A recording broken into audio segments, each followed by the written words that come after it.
I'm going to introduce a friend of mine, and I want to give you a little background of how we met. A handful of us had just gotten back from Liberia, and we decided to get together at the church and just kind of share our testimony to some of the guys that weren't able to go on the trip, and just thought it'd be a good time to get together.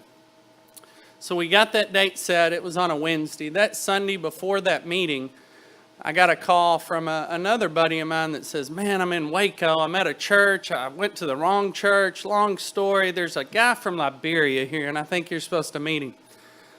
Well, just being goofy enough to believe that guy, I said, well, just tell him to call me. So Eric called me that afternoon and said, hey, man, and I'm from Liberia. I hear y'all are doing things there. I'd love to meet you sometime. And I said, well, when are you leaving Waco? He said, well, I'm leaving here Wednesday, and I'm going back home. And I said, why don't you just make a little detour? We're having a little get-together. Love to have you there. Have no idea what we're going to do with you there, but come on up. Love to, introduce you to these guys. So I want to bring Eric up at this time and let him kind of tell you from a Liberian's perspective what he saw that afternoon when he walked into a room with 10 white guys sitting there talking about his country. Good evening, everybody. Hello, can you hear me? Yeah, that's funny, I remember that morning, I think it was around 10 o'clock in the morning. First time driving to Dallas, first time driving to Rockwall. And with the GPS, and coming from Africa, it's kind of tough to use a GPS in the States. So I went in circles. Eventually, I got to the church, and I walked into this room. The church was so big, I didn't know which way to go. So I was kind of confused, So the lady eventually directed me upstairs. I got to the room, and I saw these guys sitting, everyone in tears. I'm not start wondering. What's going on here? People like cry babies, And I heard the guy who brought me to this meeting told me these are businessmen. But they don't appear like businessmen, How can they be crying like this and run a business, Hey, Mark, I told him he wasn't going to say this, okay? I'm so sorry. They cry in the room. And I sat down to listen to what was going on. And for an hour and a half, the whole meeting was about my country, Liberia, the needs. And what I heard them saying was, we're going to bring solution to this problem in Liberia. And then I laughed in my spirit. I'm like, this is the way life has been forever in Liberia. And you have 10 guys or 9 guys in this room talking about bringing solution to a nation's problem that have been there forever. How is that going to happen? So I left the room, went back to Liberia, and here am I today. I'm back, and they are having barbecue and drinking and trying to raise money to solve that problem. Isn't that amazing? It's truly amazing. My name is Eric. I'm from Liberia. When the war started in Liberia, I became a refugee at the age of 12, left Liberia, spent 16 years of my life in the refugee camp around Africa. The U.S. government eventually, by the intervention of God, picked me up from Nigeria in the refugee camp to Lafayette, Louisiana, on a refugee relocation program. So I'm the only African Cajun down there in the South. But then I met this guy. But this is what I wanted to say tonight. For most of you who don't know, Liberia has a close relationship with the United States. And to be number 2 poorest country in the world is just unbelievable. Having been to the States myself, it's hard to wrap it. My brain. Congress bought Liberia for $100,000. Make a research on that. The U.S. Congress bought Liberia. The flag, the government, the Constitution were written right here. It was founded by free American slaves who went back to Africa in the 1800s. The name Liberia comes from the word liberty. The capital city is Monrovia, named in honor of President James Monroe. So there's a whole lot of history there. But it's amazing what's going on down there. Before I continue, I just want to clarify this tonight. I know everywhere I go in this country, people tell me, why Liberia, there's so much need, even here in the United States. And then I look at them, I laugh, and I said to them, in America, there's no poverty. It's a mindset. It's something in your brain that tells you that poverty exists, but it doesn't really exist in America. I have not seen it. I've been here for 6 years on and off. I go home to Liberia to work and come back here and work. At least the poor in America has a food stamp. They can go to the store and choose what they want to eat. and choose what they want to drink. They live in an apartment building, maybe 2 bedrooms. They have a car parked in the driveway with an iPhone. That is not poverty. They don't live below $1 a day. The least in America makes at least $8 an hour, minimum wage. In Liberia, $8 an hour, you got to be the president of Liberia to make that. So poverty exists in the mind because that's what we think. I live in Liberia, and the water issue you've been hearing about tonight is real. This is the way we have lived all our lives. And for me to be in this room tonight, when I met them first, they were 9 guys, said they were going to change Liberia. Tonight, I'm seeing more than 9 persons in here. And I'm just beginning to believe that it's possible because I see the rest of the guys here tonight. And I hope I'm proving wrong. Tonight, I'm going to take some pictures and email it quick to Liberia to some of my guys and say, hey, watch out. Water is on the way to Liberia. And after meeting them before my very eyes, when I go to Liberia, I got to measure the water I get to drink myself. Most night we don't take bath because a whole bucket of water for you to bath with could help quench the thirst of some people. But to watch this happen in the twinkling of an eye is unbelievable. Even today we have water for the flowers in the garden. We have water for everybody. 2,500 gallons of water is flowing through that community today. From some people we have never met. Some people that these guys would never get to meet themselves. But before I take my seat tonight, I want to say this to you, that it's tough for me to stand up here and tell you about all these problems.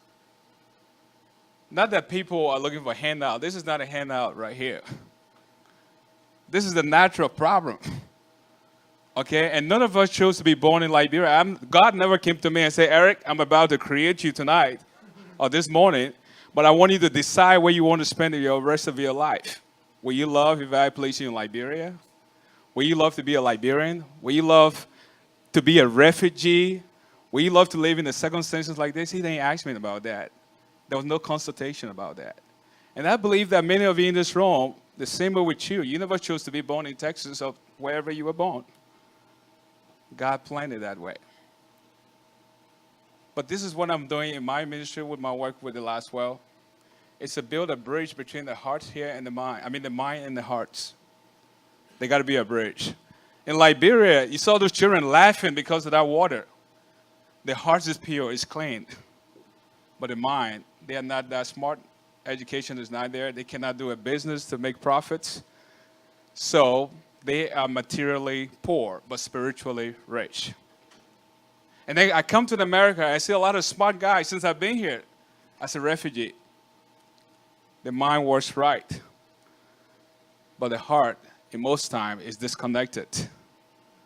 So my job is to tell these people here it's possible the Lastwell is going to bring water to the whole nation. They don't believe it because it has never happened before. And then you come to the U.S. and you say, well, the Americans can help to solve this problem. And the Americans say, no, we can't do that. It's impossible. We don't have what it takes to solve it.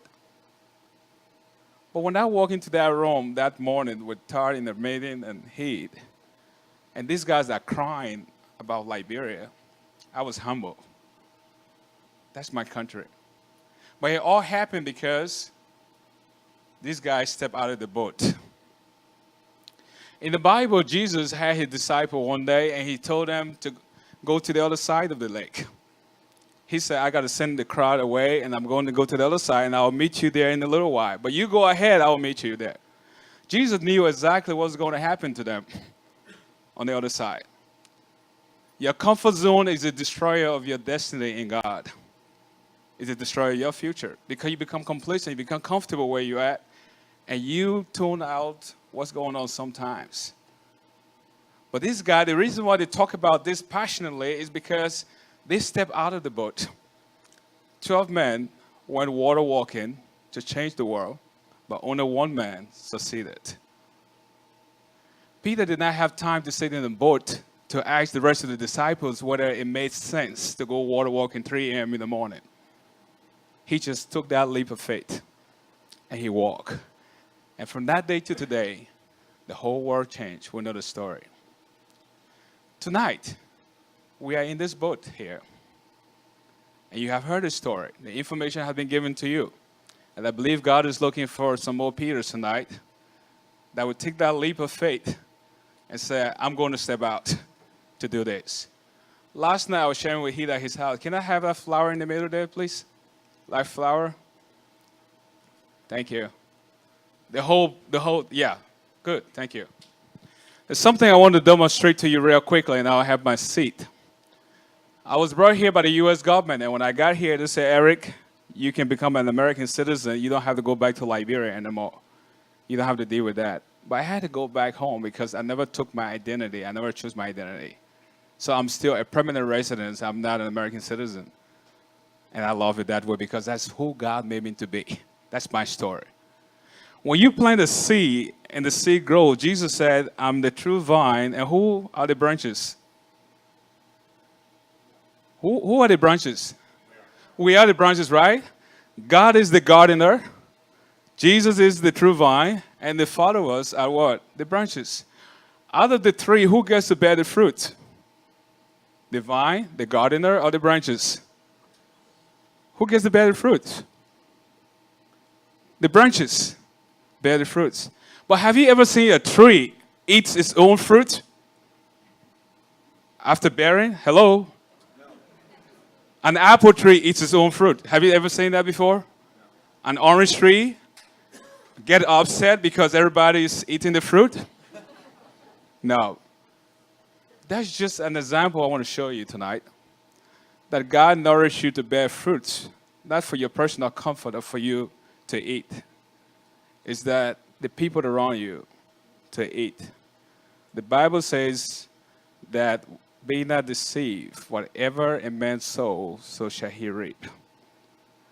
When you invest into the lives of others, God is going to invest into you. When you smile at me, I'll smile back at you. As we have all eaten here tonight, it's just a matter of time. We are all going to go to the restroom in a little while. You drink water, you got to pass water. You eat food, you got to go to the restroom. You breathe in, you must breathe out. If you don't breathe out, what happened to you? You died. So I want you to try, or for other of us to unclog the pipe. The pipe is clogged. That's why a small country like Liberia, with a relationship with America, cannot be changed.